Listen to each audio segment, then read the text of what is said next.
Too many people are misusing our public lands by going off designated trails and just creating their own trail. And it's motivated a first-of-its-kind collaboration between park managers in the Springs, El Paso County, and the U.S. Forest Service.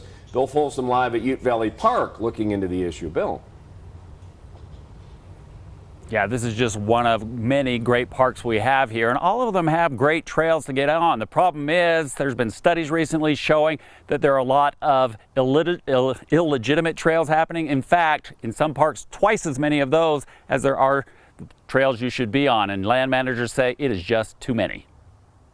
Trail networks on public lands are not random. They're highly planned with a purpose. It really helps us in protecting our parks and open spaces. There are also too many unwanted trails. And they go by many names. Social trails, undesignated trail, non-system trail, rogue trails, or trails that are quite honestly illegal. An aerial view shows blocked trails at Red Rock's open space. A recent study at the park showed unplanned trails far outnumbering assigned routes. In this park, 800 acres roughly of planned trails, there's 30 miles.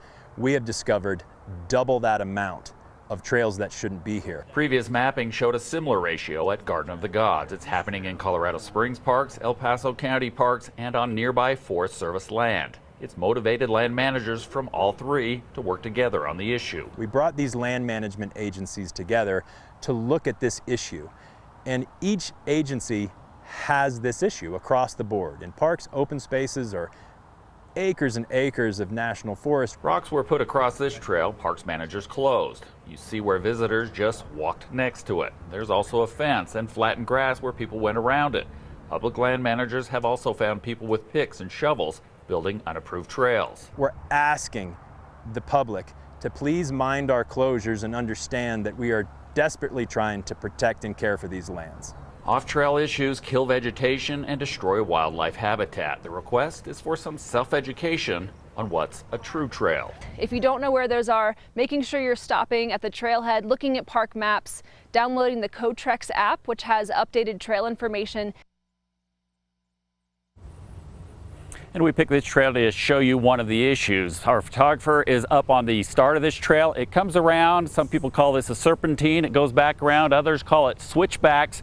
But what happens is people see that and think they don't want all those steps. It's not here to give you more steps, it's here to prevent erosion. So if you're looking at the trail, you also see that they've got a log here, some rocks there, down there as well, also up the feet of the camera up there.